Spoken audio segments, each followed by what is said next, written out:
Welcome back. For those of you who have just joined us, we had a very interesting discussion early on about the McKinsey report with very passionate speakers. Ziad Hayek moderated the first panel. Fouad Zmokhol is going to have to take over and moderate the second panel. Fouad Zmokhol, I only met him last year or so. We were supposed to talk together at the Mairie de Paris.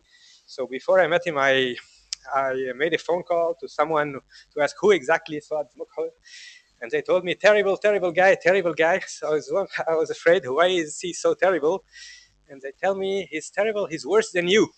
He's worse than you. He's very nice. He says yes to everybody, and he ends up doing like 5-6 conferences every week. Horrible guy. That's how I started to like him when I found out he was even worse than me. Adel it was much more complicated because no one said anything negative about him. They were all extremely positive, nice guy, hardworking, very modest. And then, if you want to know terrible stuff, you call people in their own line of business. So I asked one guy, a big shot in finance, worked for BlackRock, who is this Adel Afiouni? He said, why? I said, because he's supposed to join a public policy committee. So I want to find out. He said, great guy, again, terrific, hardworking. And then he said something negative, and again, what was supposed to be negative turned out to be positive. He said, Adel is a very bright banker. He could have had a terrific career in banking, but the problem is that he cares too much about weird stuff. And they asked, what sort of weird stuff? And the guy told me he cares too much about public policy and about Lebanon. Why does he spend so much time caring about Lebanon and getting involved in all sorts of NGOs? So this is how I started to like Adel, when I was told he was a bright banker who also cared about Lebanon and who also shared this passion for public policy. So thank you, Adel, for being with us. Adel Afiouni is not yet a household name in Lebanon, but very soon public opinion at large is going to discover him. He's probably the most educated member of this government. He's a graduate of École Polytechnique in France and several other degrees. His nomination has reassured the international community, the financial markets, and the Lebanese public felt comfortable because they know that the donors will have someone who understands their language and who can serve Lebanese public interest while knowing his stuff. The other panelists represent the World Bank, Wissam Harake, one of the most talented economists in the Arab world. Youssef Khalil is the epitome of the higher civil servant with integrity and works extremely hard. And even though I like all the boys here, my favorite on this panel is Mona Fawaz. Mona is a passionaria. She is one of the persons who made the success of Beirut Madinati. She's a professor of public policy, planning and urban studies at AUB, and she is very passionate about the McKinsey report and about CEDRE. So I'm sure she will provide a few tough responses to the guy. Thank you all for being with us. Fouad. Good afternoon, everyone. I mean, after this presentation by Karim, I can't add any more. I mean, I just want to have the name of the person who said I'm terrible, just to call him and thank him, because he's right. He's fully right. So I think that he gave you the good thing. I'm very proud and honored to be here. And I would say among friends, among colleagues, I would love to share this panel about people who doesn't share the same vision. But since we do share the same vision, maybe we'll give some solutions. First, I would like to congratulate the Institute of Political Science at Saint Joseph, and Karim Bitar has been, you have said, newly appointed. I lost you, Karim, but it's a great pleasure and an honor to have you back to Lebanon first, and then to chair this exceptional faculty. I was very happy to know that you will take over, and I'm sure and confident that you will do an excellent job. Second, I would like to salute and thank at the same time Mrs. Moukheiber. She was here. I don't know, I will not present you, but just to tell you a big congratulations for what you're doing for your foundation. I know how difficult it is, but at the same time, I know that you're doing it for your brother Elias, and he's so happy and proud of what you're doing, and we're so happy and proud to be here. So I congratulate you for your wisdom and for exactly what you're doing for the country, because this was his dream, and you're doing it, and I hope that this will be for the next generation as well. It's true that I was called to chair the conference on CEDREs, And just to start with a small joke, wherever I go, I mean, whenever I see people, specifically not economists, they stop me at the street, say, when CEDRE is coming. So CEDRE today is a known name. When CEDRE is coming. So they stop me, the security guy at my office said, امتى نجين مصرية CEDRE. So everybody is waiting for CEDRE's money, thinking that CEDRE's will be distributed to everyone, that CEDRE's will be thrown away. I mean, CEDRE's is becoming more and more, I would say, a dream, not to say an era. But at the same time, as business people, we have to be realistic and we have to know exactly what is CEDRE about, what are the conditions. Do we really want CEDREs? Of course, we do need CEDREs, but at the same time, under which conditions, how to implement it, and what is CEDREs about? Just a small, brief introduction. And again, as a business person, we have to be extremely realistic. It's not at all our job to be pessimistic nor to be optimistic, but to really be realistic. And it's not a secret to anyone that Lebanon is passing through today extremely difficult, not to say one of the most difficult economic, or I would say even social crisis. The company have a big liquidity problem. We're not seeing any growth. I mean, say specifically into SME market. Our debt ratio, and I will talk about the private debt, not about the public debt, have reached more than 55 billion, which is 110% of the GDP. This means this will be very difficult for company to generate new funds, specifically through commercial loans. However, we do have an opportunity, is that we have to open capitals, we have to transform family offices, we have to follow corporate governance issue in order to be seen by the radars of the international funds and others. When I say that we're looking into a social crisis, I know that Wissam will give us the latest number of unemployment, but as of my knowledge, we have reached more than 26% of unemployment, which is one-fourth of our population cannot find jobs. I see that we have a lot of students. I think that you do have in mind what to do after your graduation, where to go, what will be your return on investment, if I can call it this way. This is something extremely important to focus on. And the second is the poverty level. And when I say poverty level, just for you to know, based on the last study, we have more than 300,000 Lebanese citizens that live less than $5 per day. When we reach this problem, and these are two important numbers, I will focus just on my presentation, unemployment and poverty. When we have two crises, I think that economy is here as a survival mode. Economy is here not just to create growth, but to create employment and try. And I'm very happy to quote the president in his speech 2 days ago when he said that the resistance today is to resist through the economy. Resistance is to try to go into tourism in our own country.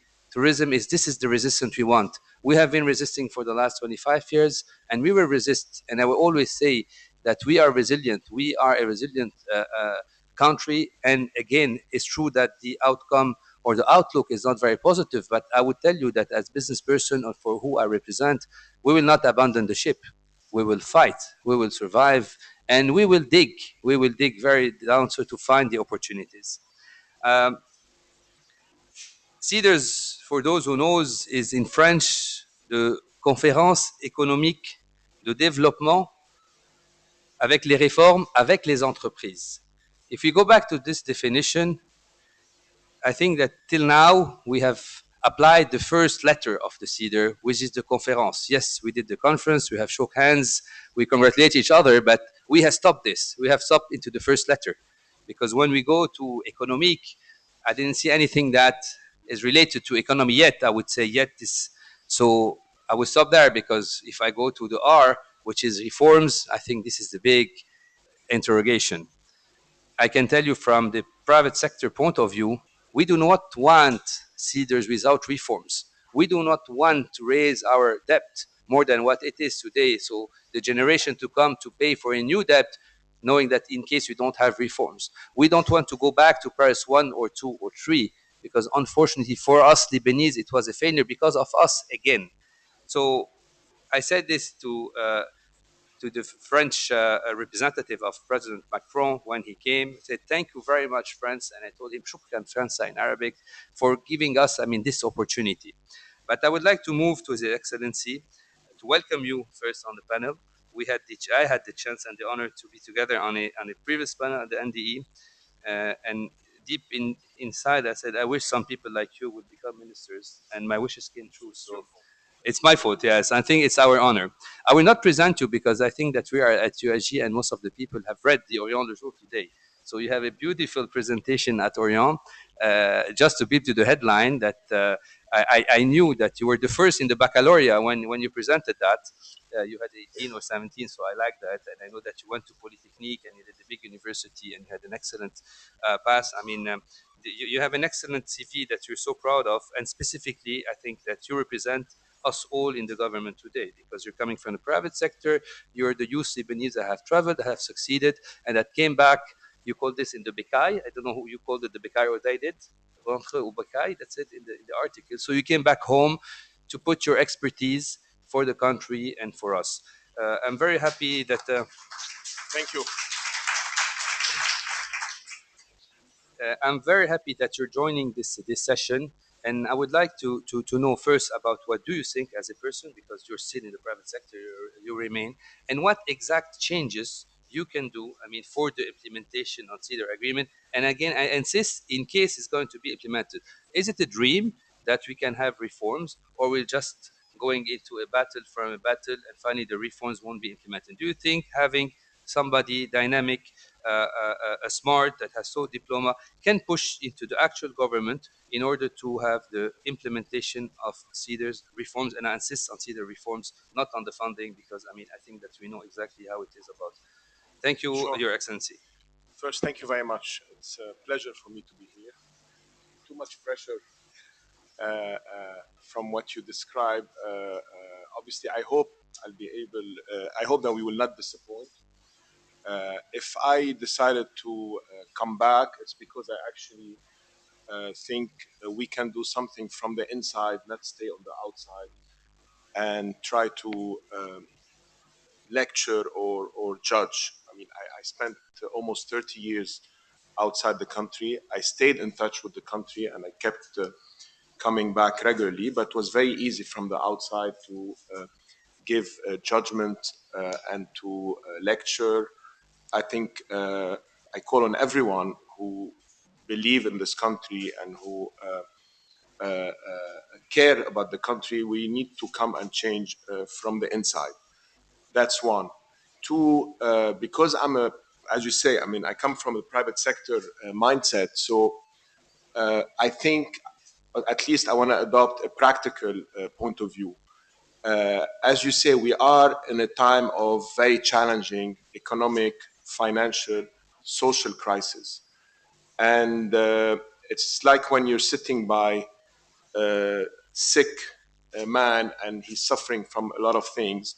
We need to be practical and look at what we can solve and how we can improve the situation.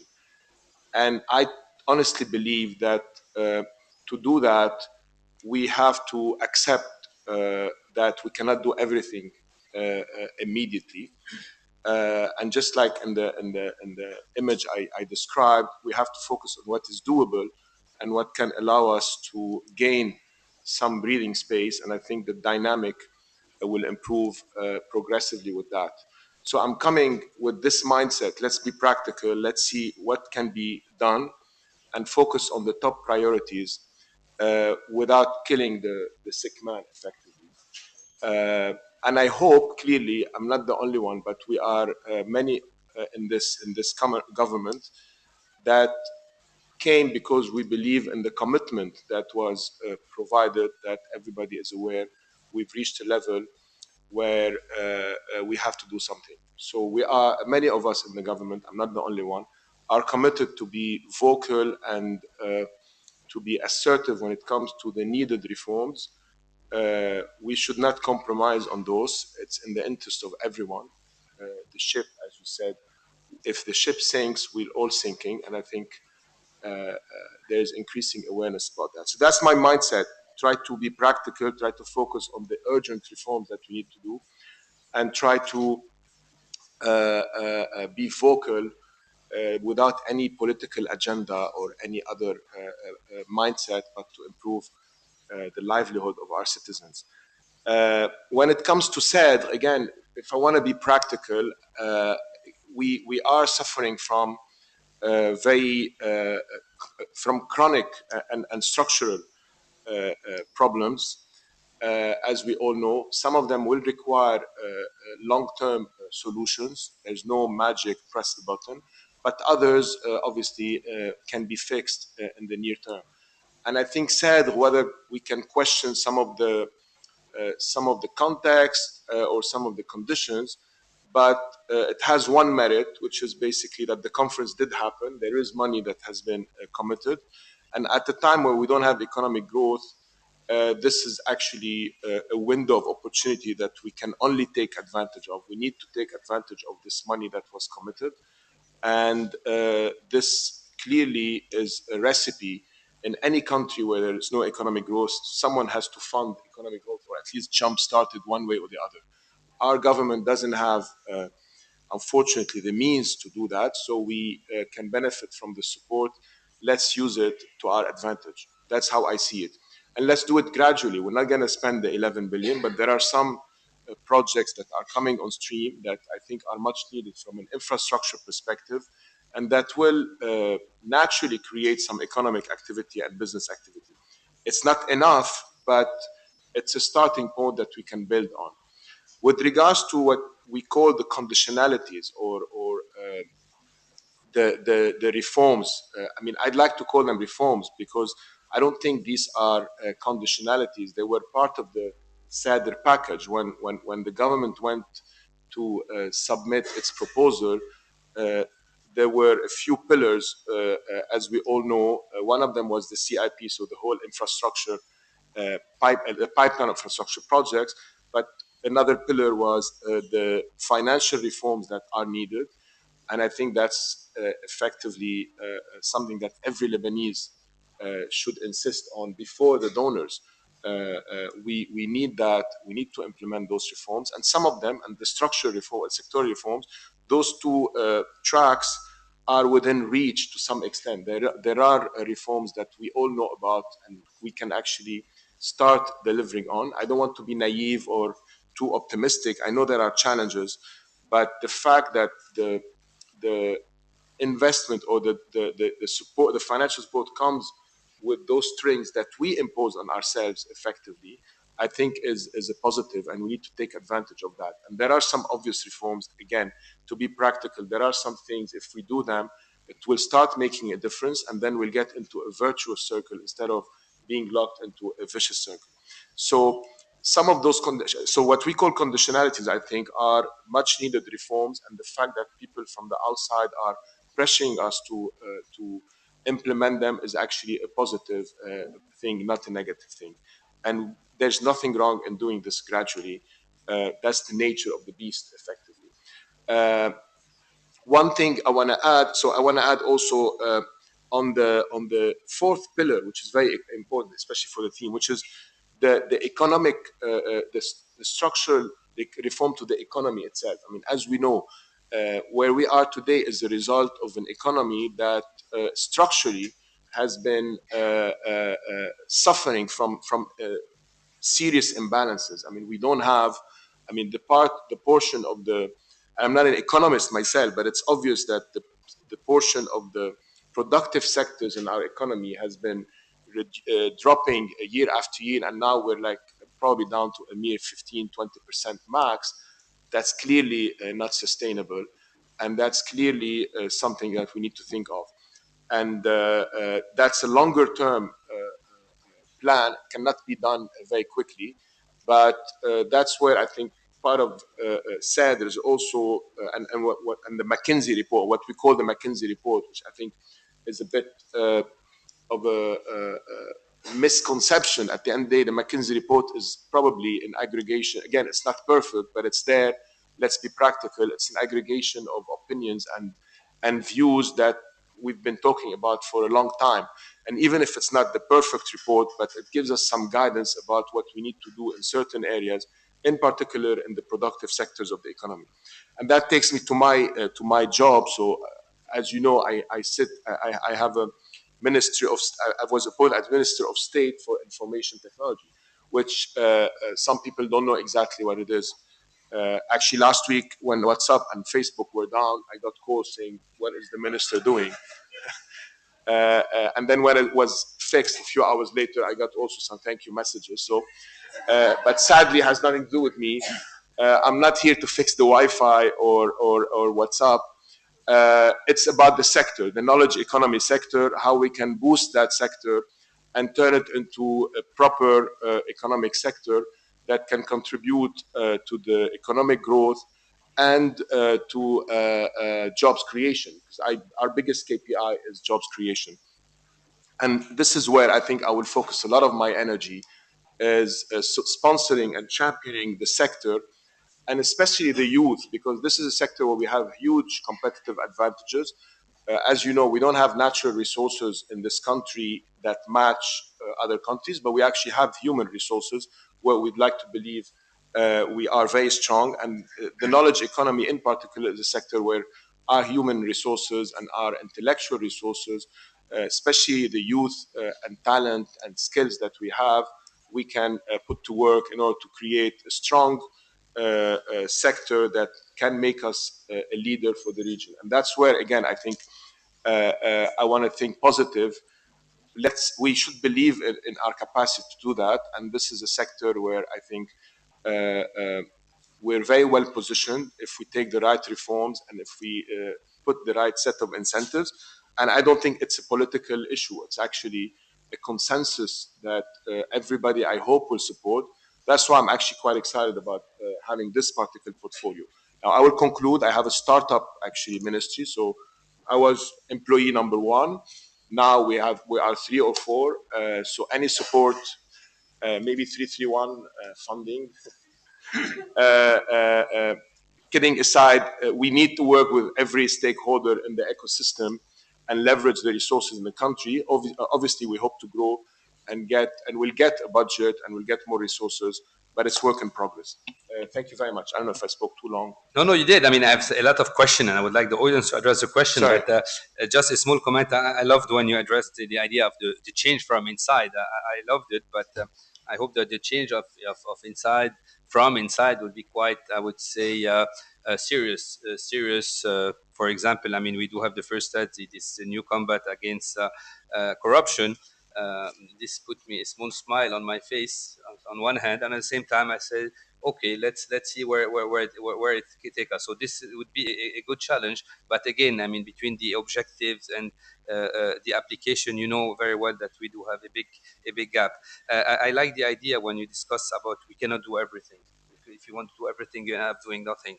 However, maybe, I mean, we can go out from this conference saying, okay, we do have a list, and then Wissam from the World Bank will discuss about the reforms, and we already had this discussion. Instead of having a list of reform, let's focus on one reform. I mean, what would be the number one reform in case we go up from this conference or room saying, okay, let's have one single reform where we all lobby for it. We know that the single reform we can focus on is the electricity specifically. I mean, it's 1/3 of our budget. It's 1/3 of even the family's budget for double invoicing and so. So can we focus on saying, okay, let's have one reform and have a success story? Because I think that we have a lack of confidence. You know, we've been listening to the same speech I am giving, again saying, okay, we want to do, but at the same time, I mean, the time is passing and then we'll go into political struggle. So why not saying, okay, do we agree on having one single reform? Can we lobby all together on that single reform and say at least have one success story for the international community, for our people? So this would be excellent. I loved when you discussed about the productive sectors, and at the same time, we have to know why our economy is on the downfall, because we used to have two major sectors. That was the financial sector and the real estate sectors. And I would say the financial sector is still, I mean, thanks God, on its feet, but I mean, it had passed through difficult times. But we know that we had, for the first time since decade, a decrease of our real estate sector.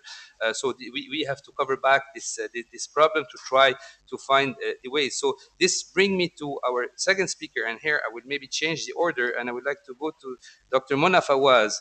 Dr. Mona Fawaz, first, because I mean, last week I'm not really on social media, but the number of emails and WhatsApp I got from the Women's Day and everything, you know, it went out of usually the number of messages we got is on New Year. I think that on the Women's Day that year, we have broke all the records, everything we received. So I have a good pressure to start with the woman that we have on board. Dr. Fawaz is an associate professor of urban planning, correct?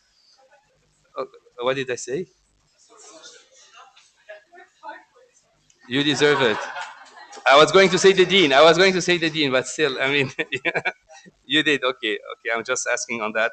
I know that. I mean, I'm reading that you work on the strategy, on the legal, informal, regulatory framework for the properties. I mean, you do have a good vision specifically at AUB about the private urban development. So how can you share with us and how you can link this to the CEDRES? Because finally, the CEDRE conference have a big part into the infrastructure, into the highways, into new construction. So are you following that? What is your vision? And practically within a couple of minutes, so we can move around into several questions. Pleasure having you, Dr. Mona. Thank you. Thank you for the introductions. Thank you for the invite. I'll abuse my position since we brought Women's Day to the table to just say that women's rights in this country are really dismal. And if we're celebrating women's rights on Women's Day, we may start thinking about our nationality law, about women's rights, about creating a civil framework where women have actually equal rights like men. That would be super important.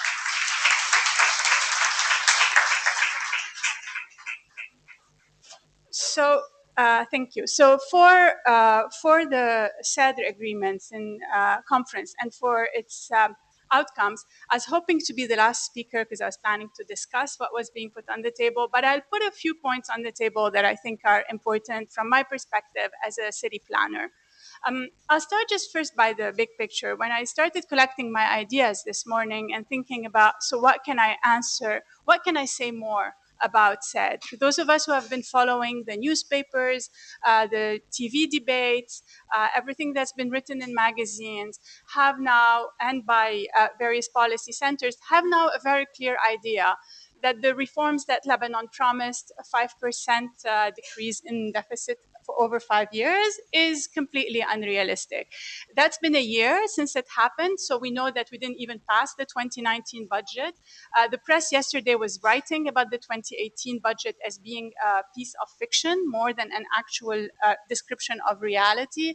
So if we believe everything that we're reading, if we look at the fact that we promised not to employ anybody, but the public sector actually employed a lot of people over the last year and not where we would like them to be, it seems to me that if we also look at the past episodes of Paris 1, 2, and 3, there's not a lot of hope to think that the reforms are actually going to be implemented. And I hope that I'll be proven wrong and that, as usual, people with outside government find it easy to critique it.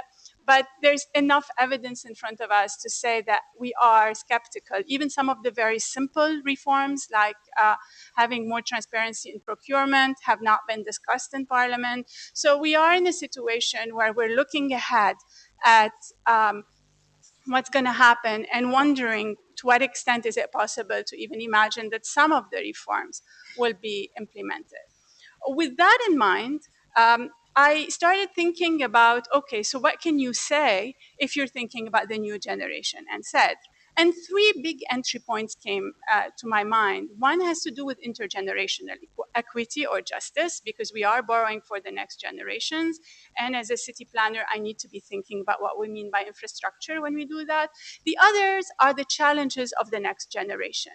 What is the next generation going to really see that I, over 40, will maybe suffer less from? And two big topics come to mind, right? One is climate change, and the other is the increased automation and everything that we're seeing with the rise of.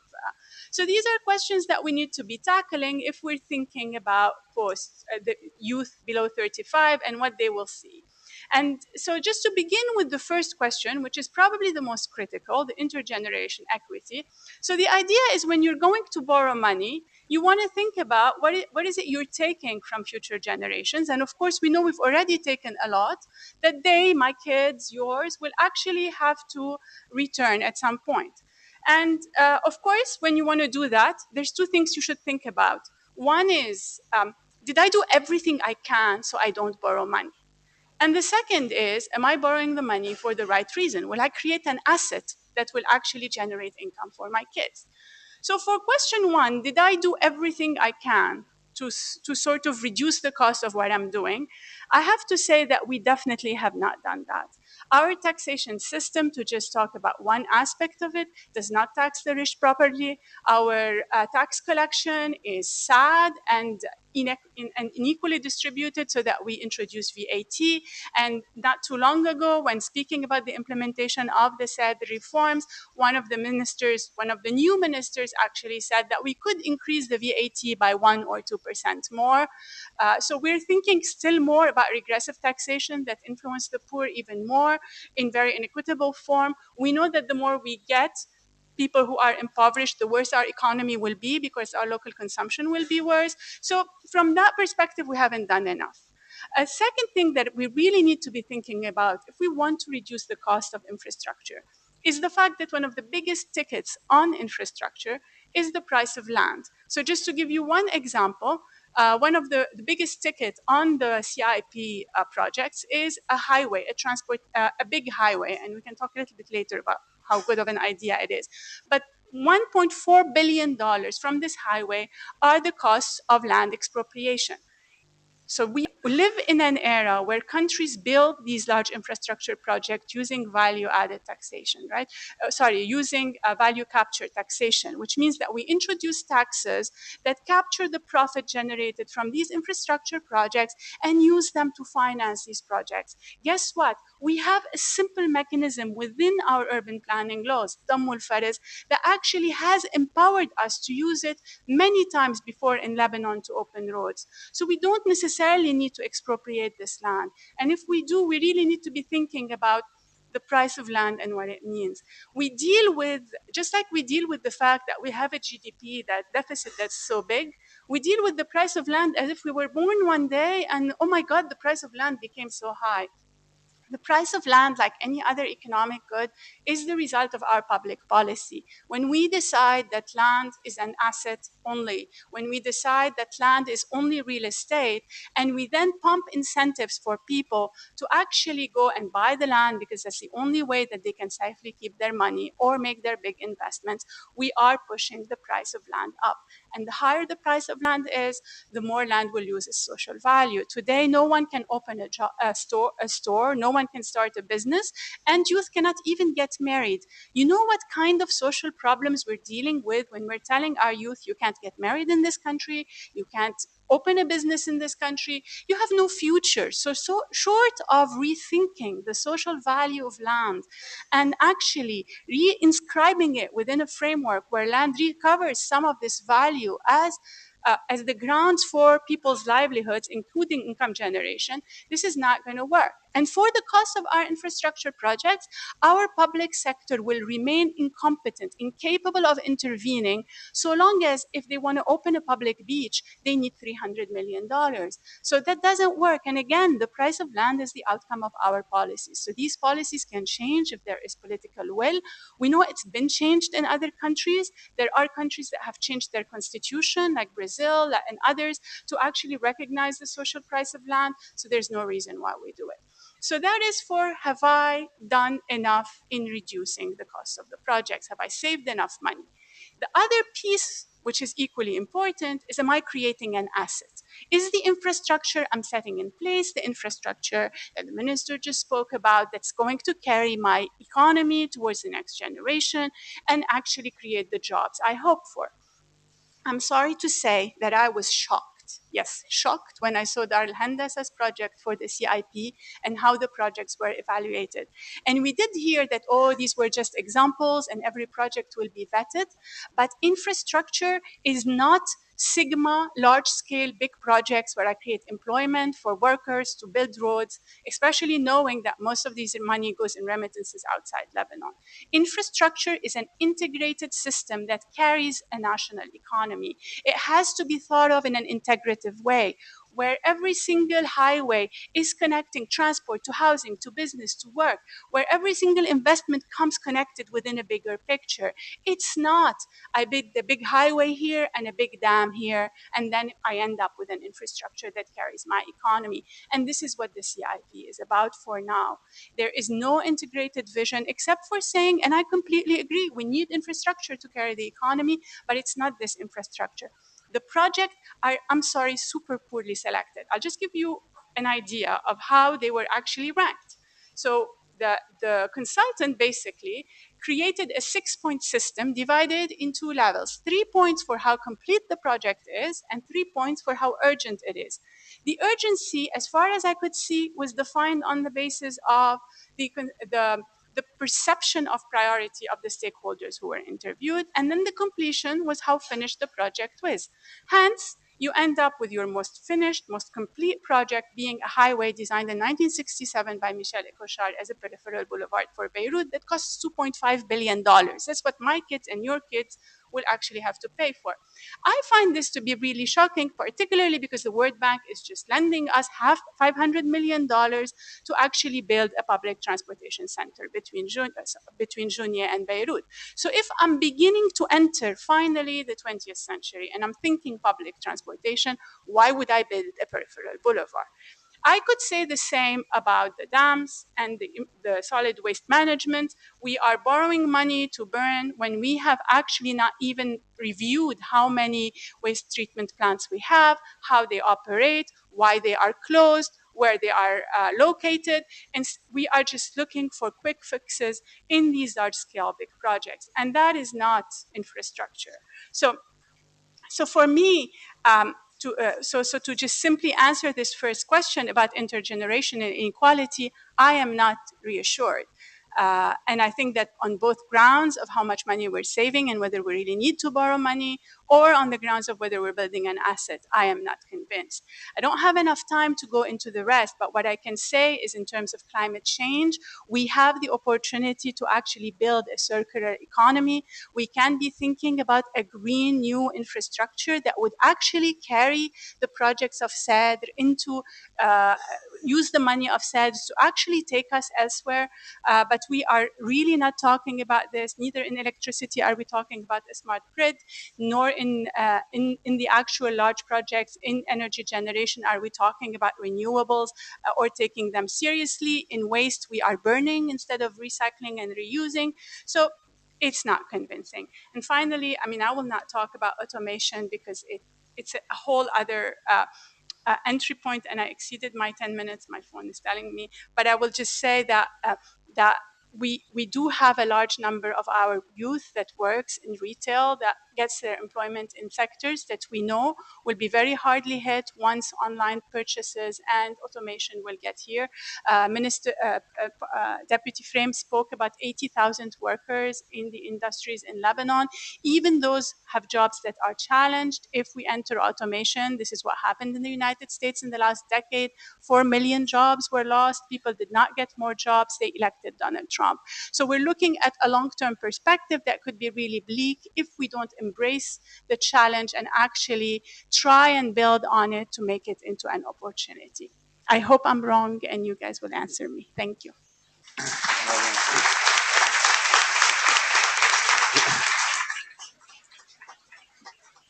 Well, Dr. Fawaz, thank you very much. I mean, a very interesting presentation because you took us completely somewhere else. Because for us, when you said it's economic, it's growth, so you took us to the climate change, to the price of land, to the future generations. I mean, I love the way you address that because sometimes we tend to focus on something that we see, but we tend to forget about the culture of the project and how it will affect not only the next generation, but the way, the style, the culture, and so many things.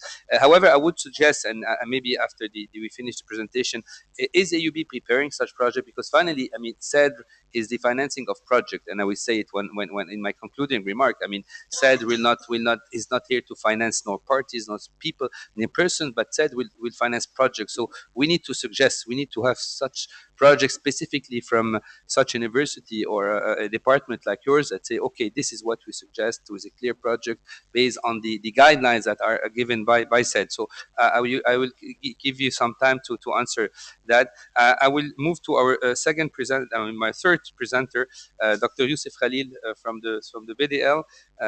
We know each other. We've met several times. It's a pleasure. I mean, just to say that you're a lecturer as well at AUB. I mean, you hold a doctorate from Université de Clermont, Auvergne in France. You are the director of the financial operation department at the BDL. You have followed so many projects. I mean, it's not in your CV, but I know it. So I know that you have worked on a 331. You have worked very closely to the government. He trusts you a lot, and he's right. You have worked as an advisor to the Lebanese NGO of Development for Rural Capacity, ADR, and so many things. We would like to have your view. I mean, the view of the central bank. I mean, you know that the central bank have played a very important role. I mean, on all over these years. I mean,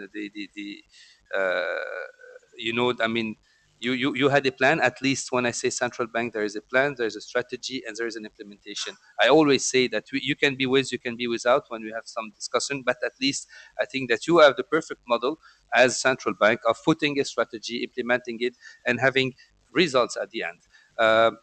CEDRE will help. I mean, will help a lot into the liquidity issue that you're facing today. We'll go back. So how can you see, and what is the exact studies going on at the BDL today into the application of CEDRE, and specifically the reforms that the central bank is working on? Dr. Khalil. Thank you for your kind words. You know, when I was preparing my intervention this morning, I was happy that we would be addressing the younger than 35 years Lebanese people who live in this country. And we're going out of a crisis from a series of crises through which we've been going. I think the last one is a severe one. And we're getting out of it with bruises, definitely, with lessons, with some positive changes that we could elaborate later, if you wish, and with opportunities. I think, the crisis and the economic effects of the developments in Syria has cost Lebanon a lot. Most of us are at ease with this concept of the opportunity cost.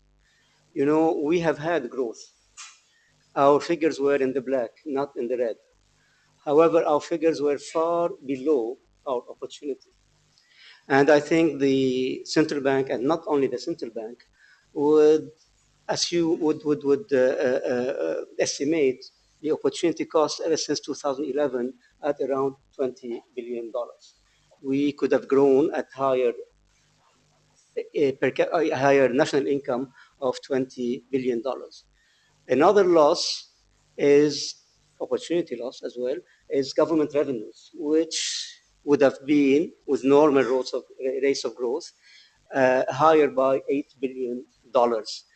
A very sad and very negative development is as well that 200,000 Lebanese have, as you were suggesting at the beginning, approached a status of poverty, or actually entered a status of poverty. Now, those are estimates. One figure which is not an estimate is the balance of payments deficit.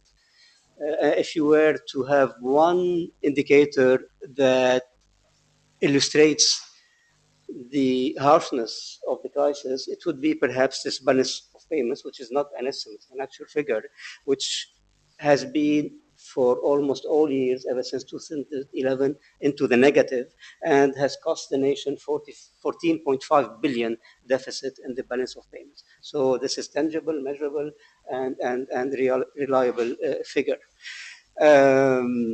Now, when it comes to, I'm going back to our attitude and our, if you wish, vision of things. But I want to stress on one point that just came by almost all of us about electricity, and I think Adel is an illustration, if you wish, of interlinked effects. Transfers to ADL and ADL problems. ADL is imposing a higher cost of production on the private sector. Is affecting the budget. 11% of government spending go to EDL, and thus the public debt. It drains on boundary bonds foreign reserves. It drains on the balance of payments, and most important, not most importantly, very importantly, is that it affects the environment in such a negative way. So things are not as separated as one could think.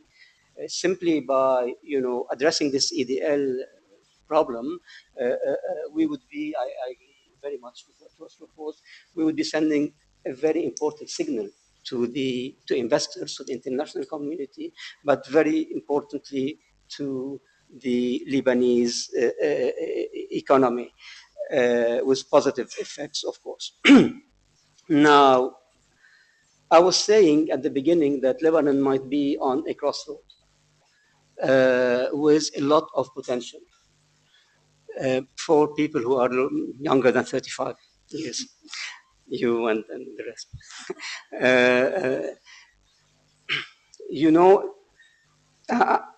I'm going to be candid and not necessarily representing Banque de Liban at only this segment of things. There are two characteristics of politics in Lebanon and the political class in Lebanon. One is that they have built and assessed through what people can call clientelistic kind of relationships, stuffing the public sector by more and more, if you wish, people. Second, in the previous, if you wish, session, it was said that government spending was undertaken with a wasteful kind of approach. The least we can say that it has not been transparent, and it has not been efficient. I think on those two levels, a turning point might be there. One, there is no room to accommodate for more employees in the public sector, and the exception that was made and that my colleague Mona suggested was really, put things in such a mood and people in such a mood that it's not easy for the government, to my opinion, to employ more people, given that civil society and the parliament and logic and donors would perceive it differently. And I think it's not feasible. Financially, it's not feasible as far as equipment, etc. The issue of the political class or the way things were spent in Lebanon, the overspending on infrastructure, on services, first of all, I don't want to say first of all, I think are going to be more difficult to mix, given the size of the deficit, the size of public debt, and given that CEDRE by itself is built in such a way that the spending on the infrastructure is going to be made by stages. That is, you cannot graduate to the next stage until you have met the requirements, among which transparency and efficient spending of the previous stages. Another feature of Lebanon is that economics has never been put really as a significant part of the political debate. And I think Lebanon, one element of this crossroad is that, as if it was enforced, luckily, positively, on Lebanon, on the political class, on civil society, on politicians, that we have to speak, economics. We have to talk economics. And I think this ratio that you always talk about, government spending or public debt on GDP, over GDP. Of course, public debt is affected by the accumulation of deficits. Can Lebanon generate more revenues given the slowdown in the economic activities? Of course, we could, with being more efficient with respect to tax collection, but it won't be enough to solve the public debt to ratio in Lebanon. As far as expenditures, well, expenditures, I'm rounding up figures, 50% go on salaries and wages, 30% on interest payment, 11, 12% transfer to EDL. So it's not easy, it's not feasible even to decrease our expenditures much more. What remains is to work on the denominator, on economics and on economic growth. And this is where I find an opportunity with CEDRE and with the McKinsey report, highlighting targets, sectors, where spending could increase the efficiency of the nation. And almost mathematically, you cannot but bet on an increase in productivity there. So this is an omen that economics and an economic debate is engaged in the nation, that people would be aware and politics would go beyond the some kind of accusation of the other party. No, it has to be, and this is why I'm so happy, and I thank Karim and the political sciences department that we're engaging in an economic debate, and it doesn't happen much in Lebanon, and each party of us is secluded into their own group on social media, their own people with same-minded ideas, without hearing what the other person or the other party is saying and accusing the other party, because we never heard what they said. We always hear what we discuss between us. So this is a very good opportunity. I think, I hope it will develop. Now, when it comes to the central bank's position and central banks, if you wish, readiness, let me remind us of the pillars of the strategy of the central bank. And we have been meeting them ever since Dr. Saidi was on the board of the governors of the bank. Three pillars. One is a stable currency, is a stable lira. We think that the devaluation, depreciation of the Lebanese lira would have huge economic costs and huge social costs, and cannot be the solution. It can be a result, but not the solution, because if you don't find solutions on the fiscal, on the economic, at productivity, what would you do? Every 3-4 years have a new devaluation. So I think this pillar is very important as an element of confidence and as an element of social and economic stability. We always speak of the German trauma with respect to the hyperinflationary period. We in Lebanon have our trauma with the depreciation of the currency during the war. For those who are younger than 35, I might remind you that in 1975, I might tell or inform you that in 1975, a dollar would trade for $2, for 2 liras.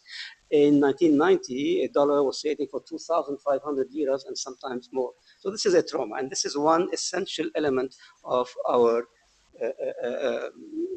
strategy.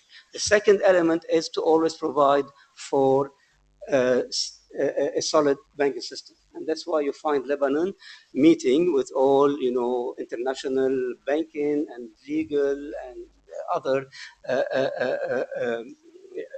conditions as far as the capitalization, as far as meeting the laws of anti-money laundering, etc., etc.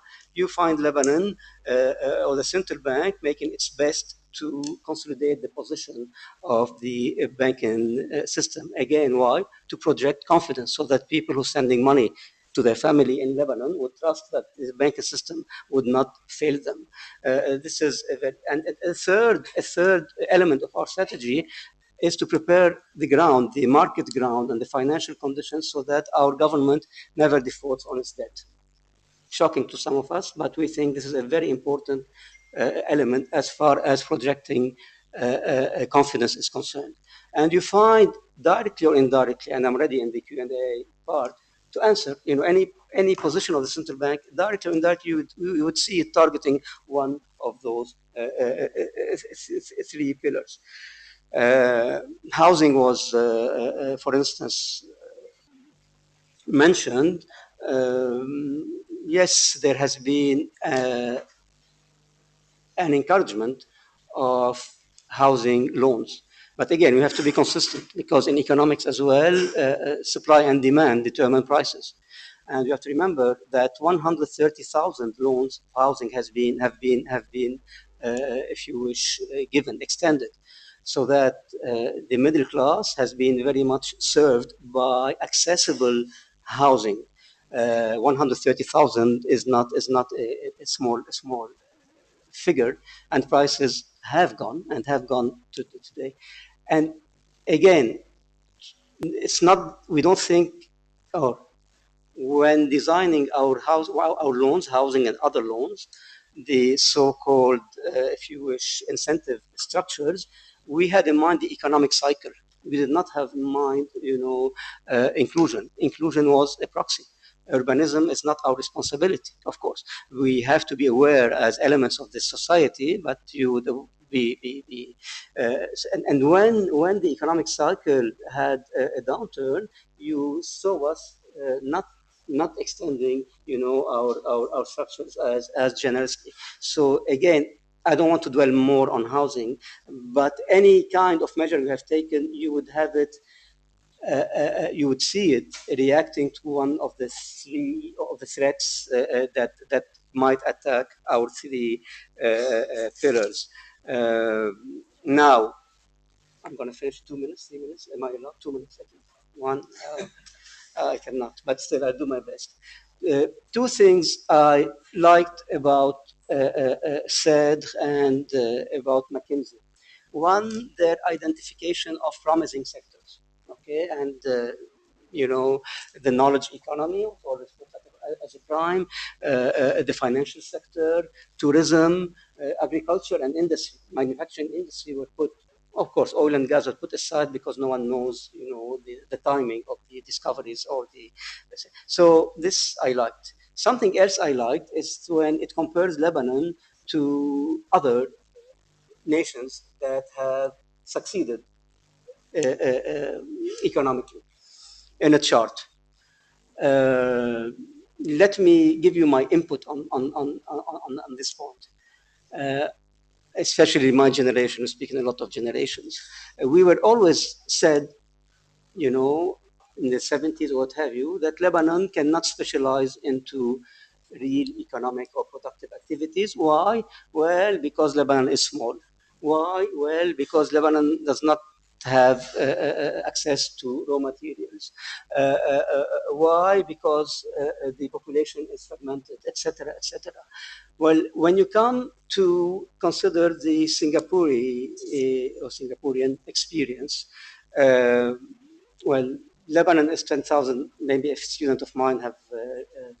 Lebanon is 10,450 square kilometers. It's small, but it's 52 square kilometers. It's small. But Singapore is 667, 666 is your 0.8 square kilometers.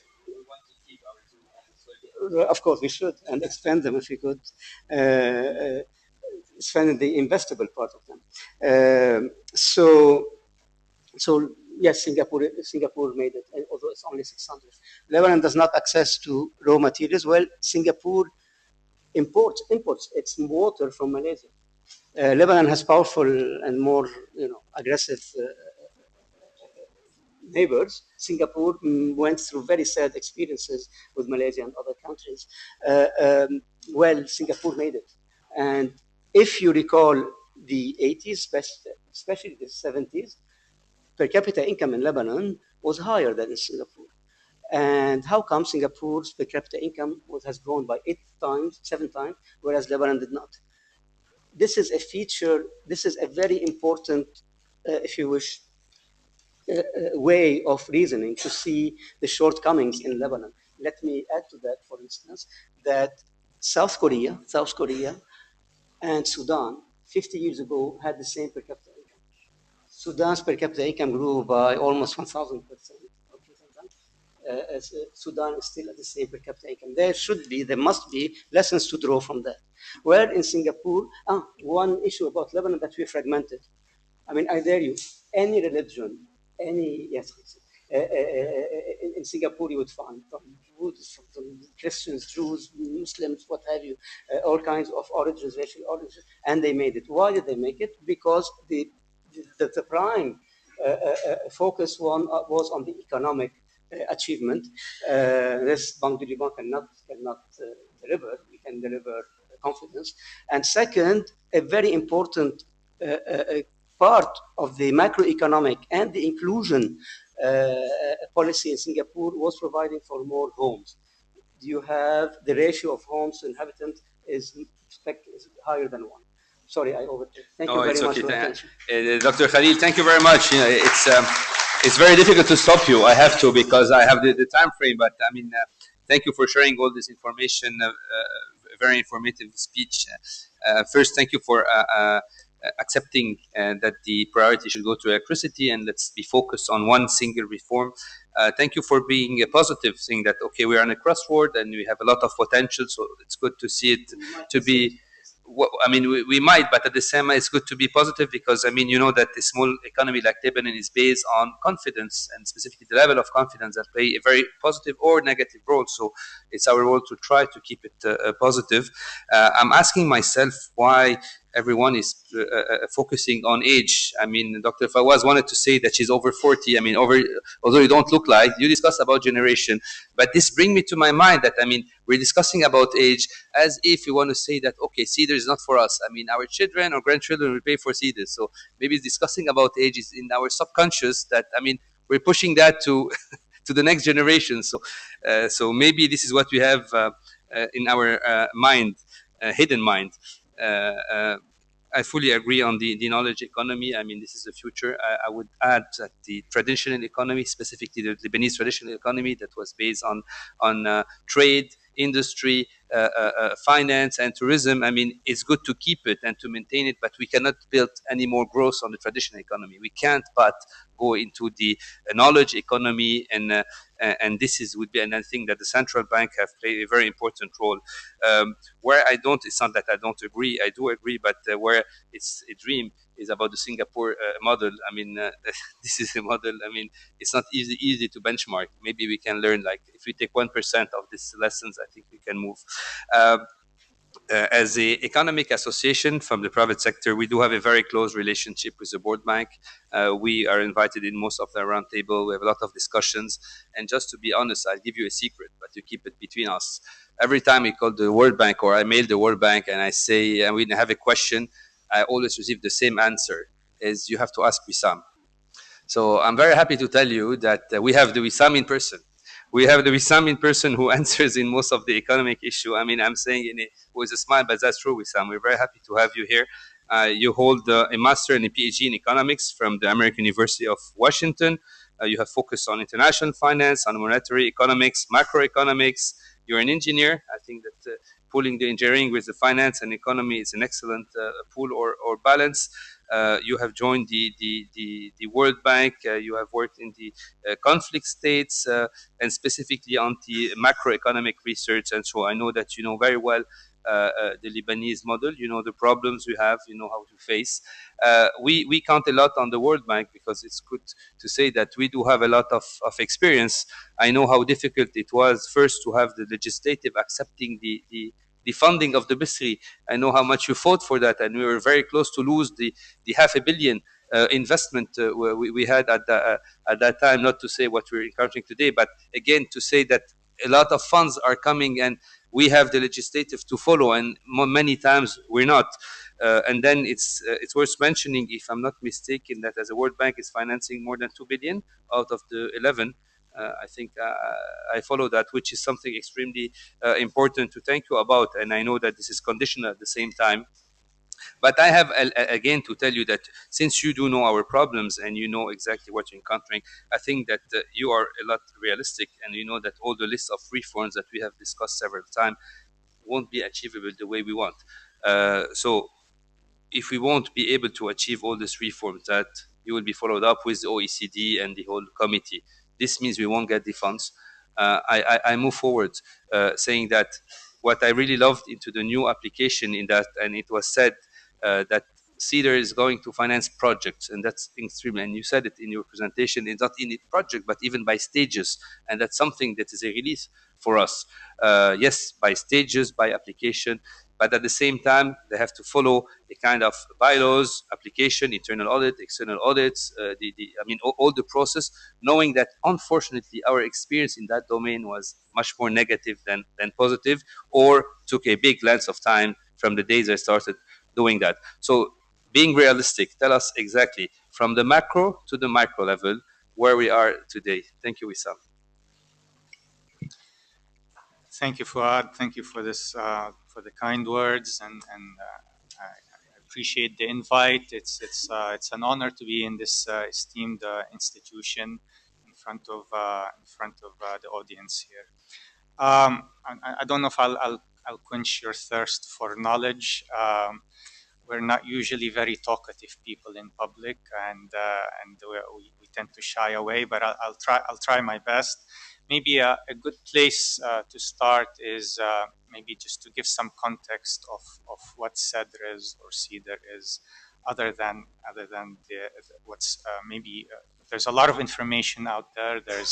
There's a lot of things being thrown to CEDRE or onto CEDRE. Maybe if I can start off what CEDRE is not. CEDRE is not budget support. It's not $11 billion going to the government in order to spend over 4 years or 8 years. And money is not dispersed based on conditionality imposed by the international community. So it's not a type of an IMF program. It's not a type of any type of a conditionality type classical program that you might be aware of. Also, it's neither a unique nor a comprehensive solution to Lebanon's problems, right? So, I mean, a lot of smart people everywhere and a lot of fantastic ideas. So it is not that. It's not magic. Maybe what it is. CEDRE has been a process. A very good part of it led by the Lebanese themselves, by the government of Lebanon, essentially. And it's a process that culminated into the C part, the conference, and that has been taken as an indicator, as a signal that, well, you know, it's an opportunity for Lebanon to help itself. I mean, that's where we are now. How will it help her? Well, CEDRE identifies two types of intervention. Again, neither comprehensive nor unique. Okay? Lebanon's problems are known to all, and they are widespread and expansive. But they identify two problems, two components, two interventions. One is on the infrastructure, and the other on reforms. On the infrastructure, it provides concessionary financing for infrastructural projects or development. Now, this component, again, very much Lebanese-led, has manifested itself in the conference as the CIP, a list of 280-some projects, which we have assessed. These projects themselves continue to develop, both in terms of technology, in terms of costs, in terms of ideas, different combination. So they continue to develop and evolve. The financing part, it was $11 billion over 4 years. Those are pledges, for the most part, by multilateral organizations. The World Bank was $4 billion. It was the largest single pledge. Just missed $2 billion. So. And it's over the first 4 years. Now, the other part is the reforms part. Again, a Lebanese-led process where the government of Lebanon identified, and I wouldn't call them reforms, I would call them objectives, targets where they want to end up. Because the reform becomes more detailed, and this is and more precise of what needs to be done to get there. But these have been identified as the 4 pillars. And by the way, they were not complete. They remain incomplete. And that's what the ministerial statement has illustrated, especially in regards to the social sectors. So I do apologize if I may. I'm really sorry for that. But His Excellency has to leave for a ministerial meeting. If I may interrupt you 2 minutes just for him to give his concluding remarks, okay, we can continue with the audience. Do you mind? I'm really sorry for that. Your Excellency. I really apologize for interrupting the floor. It was actually very interesting. And I agree with the way you described it, but I have to be at 6:30 somewhere to talk about one of the priorities you mentioned, and I can't miss that. So I apologize for having to leave. I just want to, again, re-emphasize, I think, that CEDRE is not perfect, and it's not by any means complete, but we have today support. That's how I look at it. We have some capital available for projects that I think can be crucial for our country, but can also create economic activity at a time where we need that. And I don't see any other source right now that can actually create substantial economic activity for that type of amount. So let's focus on, again, there is a sick man, we need to treat that. Let's focus on how we can do that, even if it's gradual, even if it's step by step. And hopefully, if we do one project or two, we create some economic activity, we get some money flowing, then maybe we can fine-tune the rest or develop other avenues.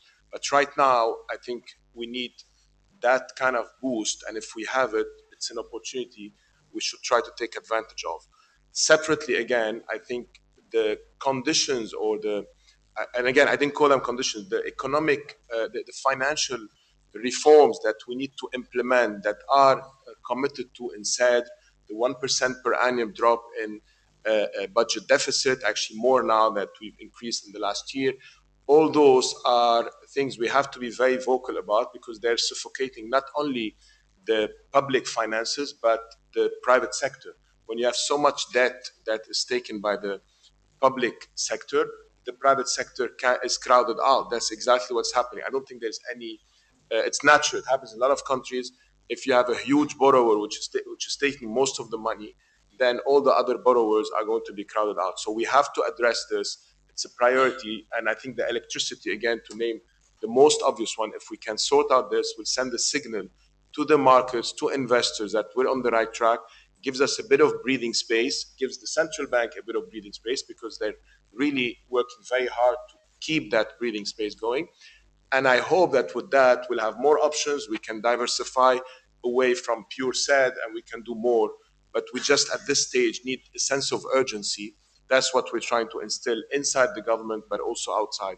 And one last word, I mean, we waited 9 months to have a national unity government.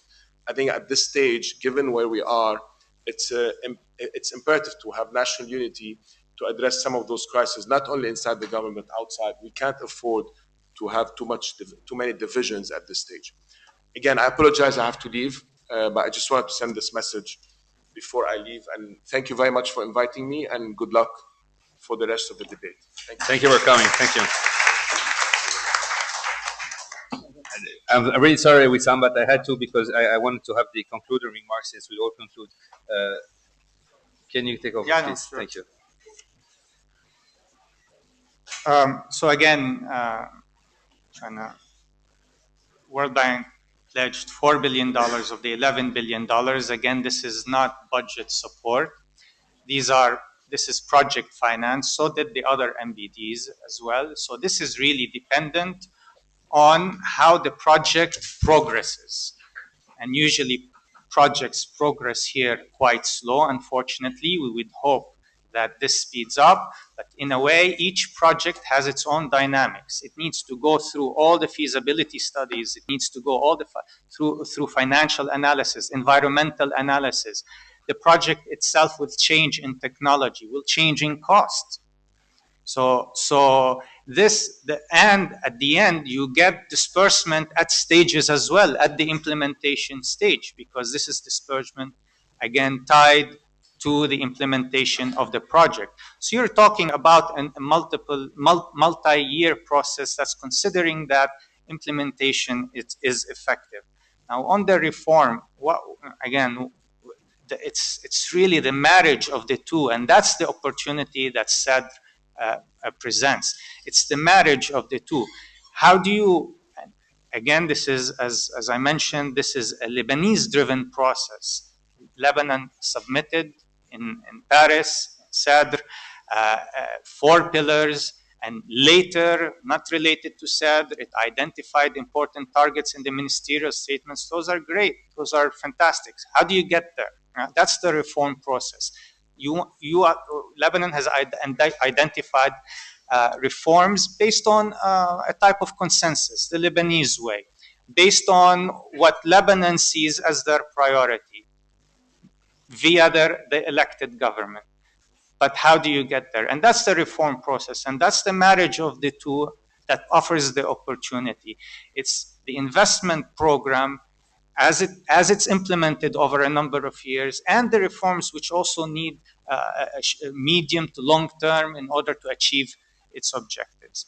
Now, these two together were taken to CEDRE, and they were the Lebanese announcement, the Lebanese announced themselves a commitment to that. And in return, the donor community or the international community pledged the $11 billion. That's it. And that's where we are. And that's where maybe I agree with my colleague Youssef. This is where Lebanon is facing a fork in the road. Again, it's not a unique solution. It's not the only solution, but it has materialized as the most consensually based solution in agreement with donors who are ready to provide concessionary finance. This is where we are now. So it becomes an opportunity, not a condition, an opportunity. And that's an important difference. Now, and it's usually in implementation that things get bottleneck. Something about whether it's electricity or transport or the other sectors. It's rarely the technology that's the problem. In the end, we are a small open economy. We import most of our technology. We're not creating anything new. It's at the political level.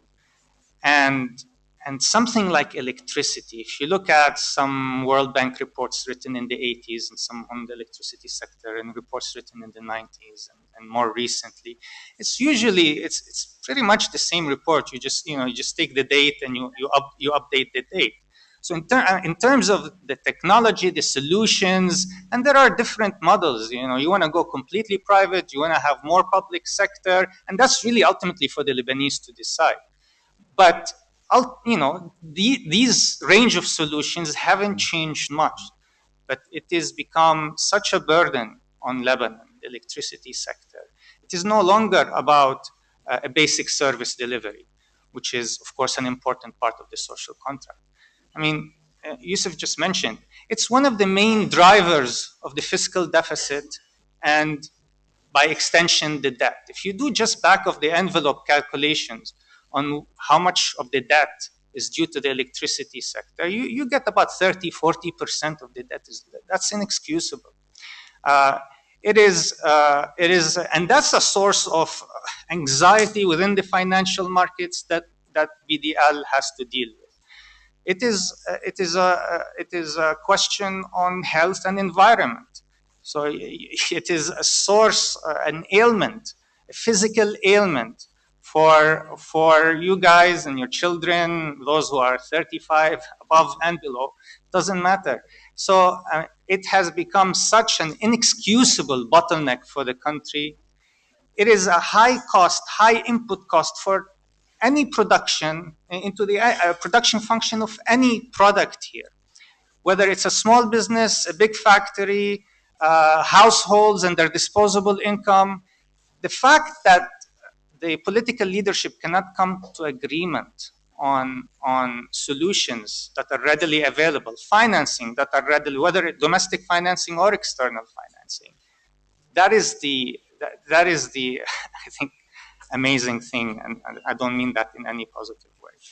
But maybe, but there is hope because Lebanon offers what many countries do not offer, which is a vibrancy, an intellectual vibrancy, and I know because I'm sure I'm going to get it from some of you after my speech now.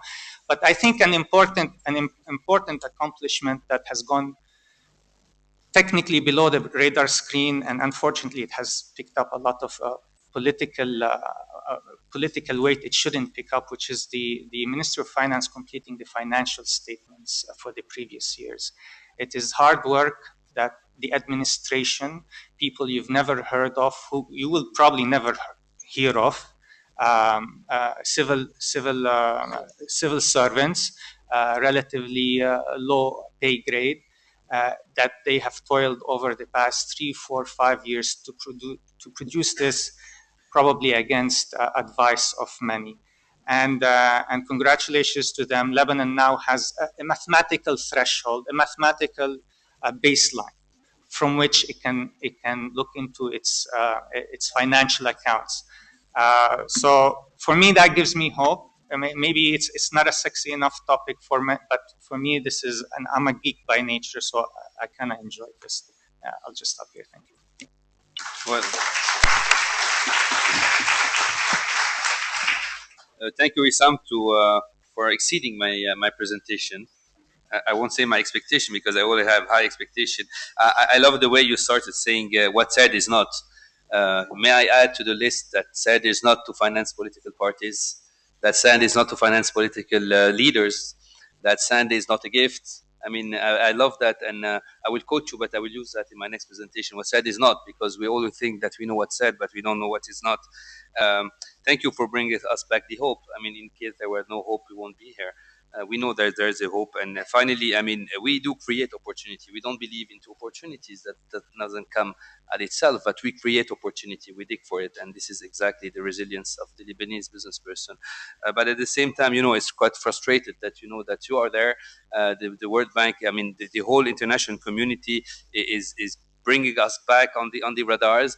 And unfortunately, it's frustrating to say that we're not really able to benefit from this international support, because if I go back to year 2018, we had Rome conference, we had Bruxelles conference, we had CEDRE, Paris conference, we had London conference, we had all these conferences, and at the same time, we have 13 months of a complete vacancy in our executive. And then we are there, we're creating new problems. So it's really frustrating for us. I mean, I would say a private sector, but at the same time, I mean, it's good that we have allies like you and we base ourselves.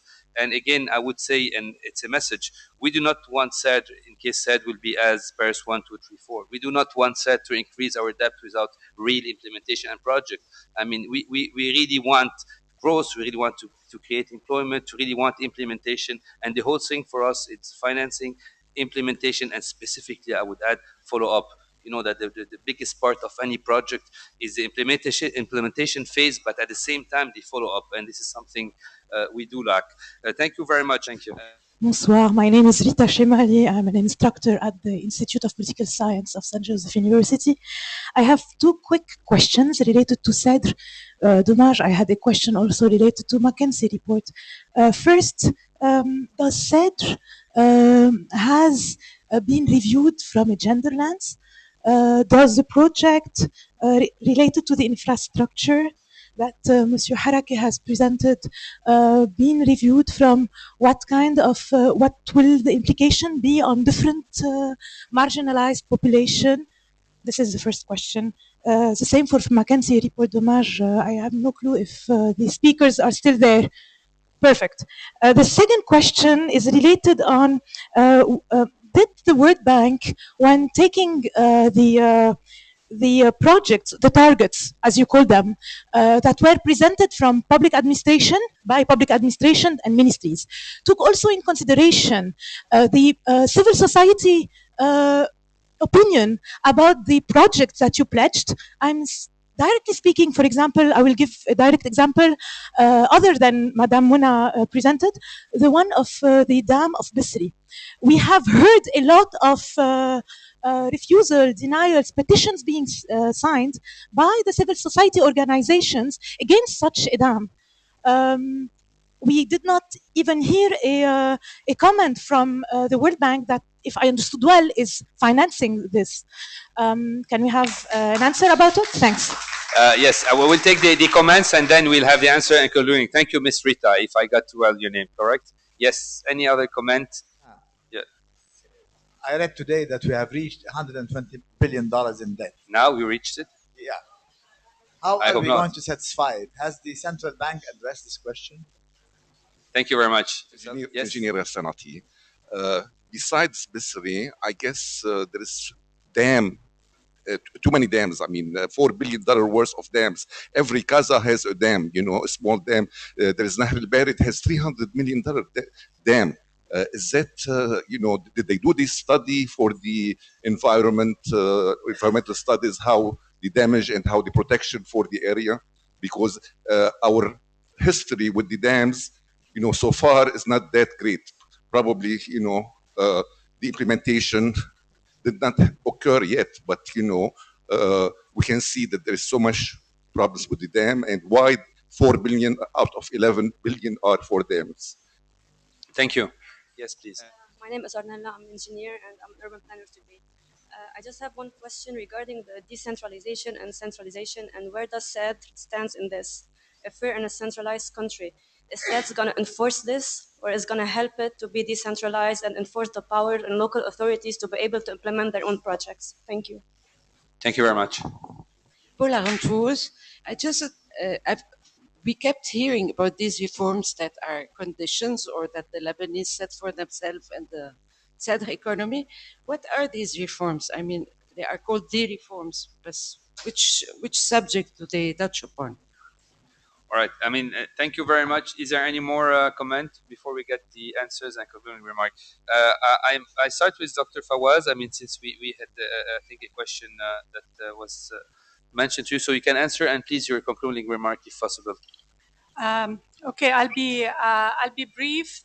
I'll speak to your question about AUB preparing policy that can influence, or projects that can actually influence the course of things. I can assure you that among my colleagues at AUB, many of us are invested in creating sound public policy, are doing research regarding economic development, are investing inside the university with direct central administration on creating entrepreneurial options and skills for our students so they can adapt to tomorrow. However, the missing link is that while we teach our students in public policy institutes that you get the science and you communicate the science to a public decision maker who will implement it, the reality is that this science stays in books, gets eventually published in academic papers, but the public policy makers are elsewhere.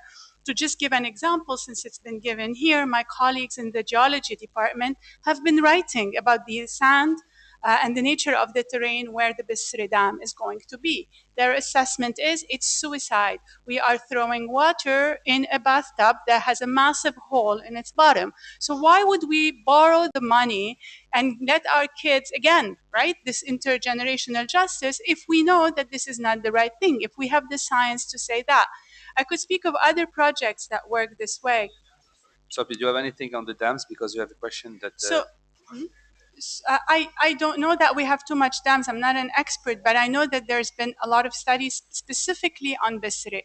Now, more generally, what we know is that the science of how do we go about dealing with increasing water starts by assessing what you have. We know that our water networks in Beirut are losing water up to 50%. So when you're losing 50% of your water in regular losses, you don't go produce more supply before you stop your holes. This is particularly important because on the long run, we are talking about water becoming one of the scarce resources in the region. We are talking about less rain, even if this year it was really great. So if we want to adapt to climate change, we want to be more logical and stop thinking, even in electricity, that we should be producing more. We also need to have revisions of our energy consumptions. Some of the audits that have been done for our electricity is showing in Beirut that our buildings are losing between 30 and 50% of electricity losses. So just by redesigning those buildings and imposing new standards on new buildings, what you're doing, this is what we call the green economy. It is creating permits, requirements that employ engineers to actually design buildings that over the 10 years will actually reduce consumption of energy and prevent us from having to invest in the future in more production. So we keep thinking of production when we have a system that leaks in every corner. It doesn't work. So just Dr. Khalil, maybe your concluding remark, and in case you can answer us, I think, to Mr. Nasser about the debt, the 120 billion. I hope it's not true. So can you give us some? Can you give us? It's not true. Okay. Let's speak in terms of ratios. Public debt to GDP is of about 151%. Okay. That's a good news? No. A priori, it's good. Precisely. In 85 terms of billion? GDP, $85 billion, not 100. Now, some media sources can falsify things. Sovereign debt, yes.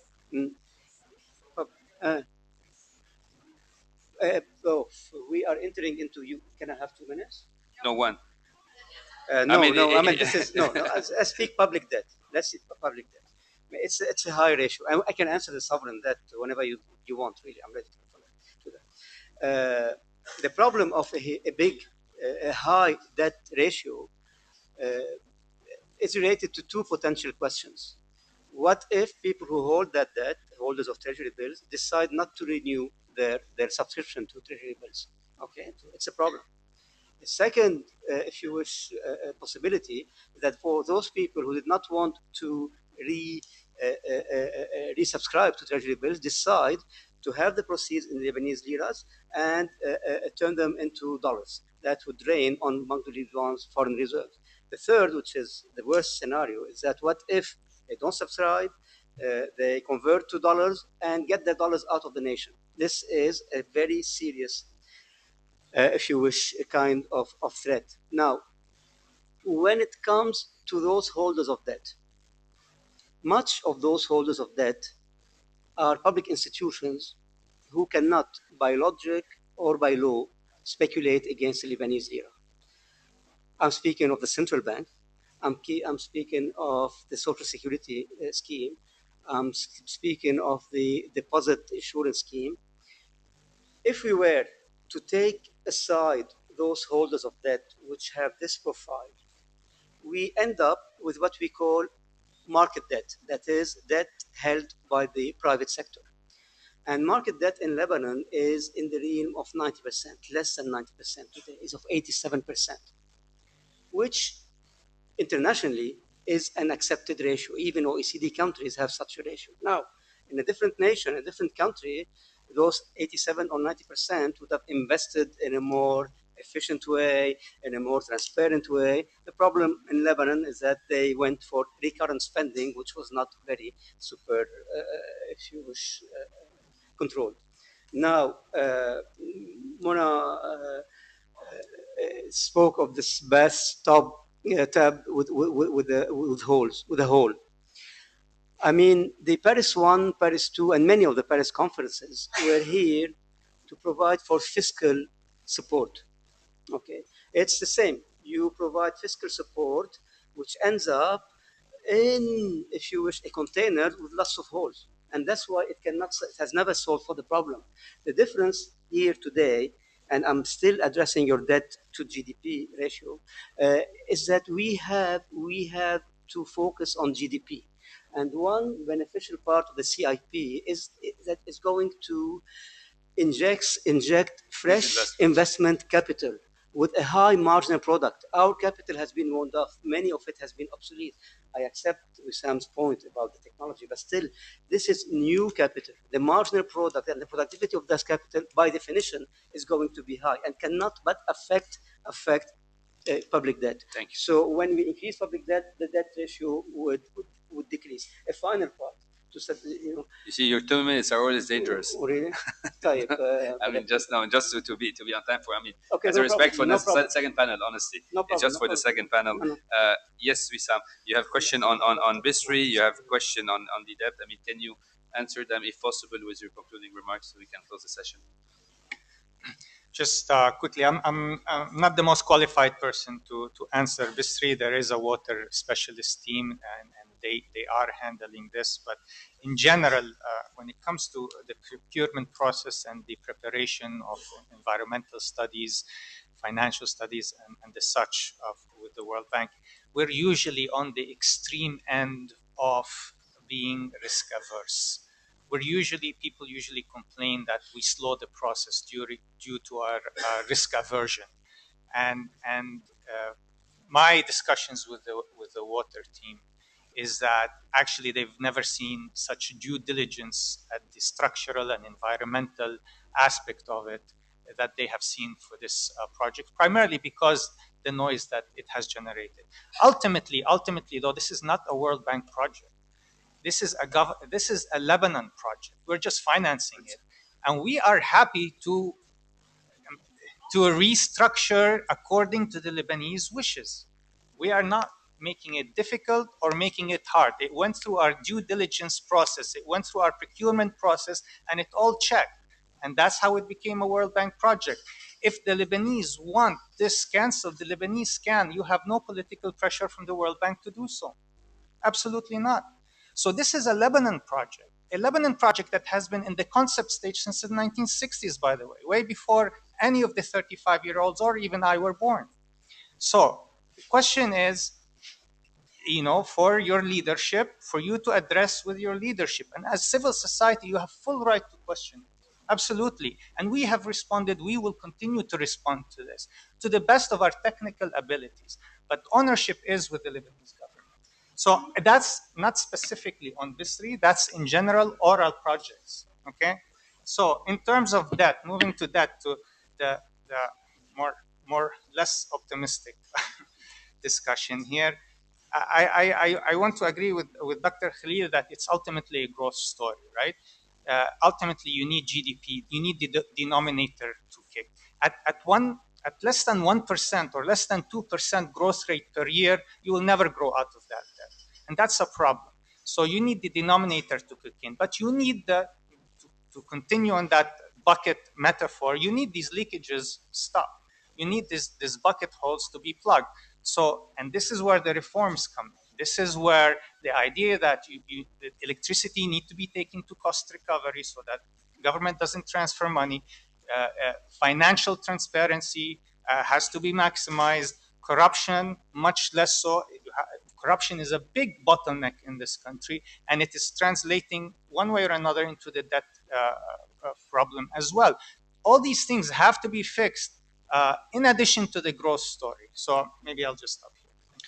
I just really want to jump for 30 seconds to answer. It was very good on time throughout, so you let me cheat for 30 seconds and just answer this one thing. I'm not speaking here as a civil society representative. I'm speaking as someone with credentials in city planning and regional planning. And when I hear that we're implementing in 2019 infrastructure projects that were designed in the 60s, my answer is there cannot be due diligence. Climate has changed. Things have changed. The modern premises of dams and peripheral highways are not the priorities of 2019. So it is extraordinary to me to hear that the World Bank is vetting them environmentally and socially and that they actually work. We need to speak our time. Thank you very much. I just want to say, before thanking the organization, I want to insist on something since we have to conclude. I think that we all agreed. I mean, we were discussing exactly the same language, the same vision, but I want to insist that we're discussing about CEDRE. There won't be CEDRE 1 nor CEDRE 2. There is one CEDRE. Either we take it, either we take the opportunity, or we forget it. So, I mean, for the first time, the international community is there. Let's take it. Thank you again for the USG. Thank you, Karim. Thank you, Lina. And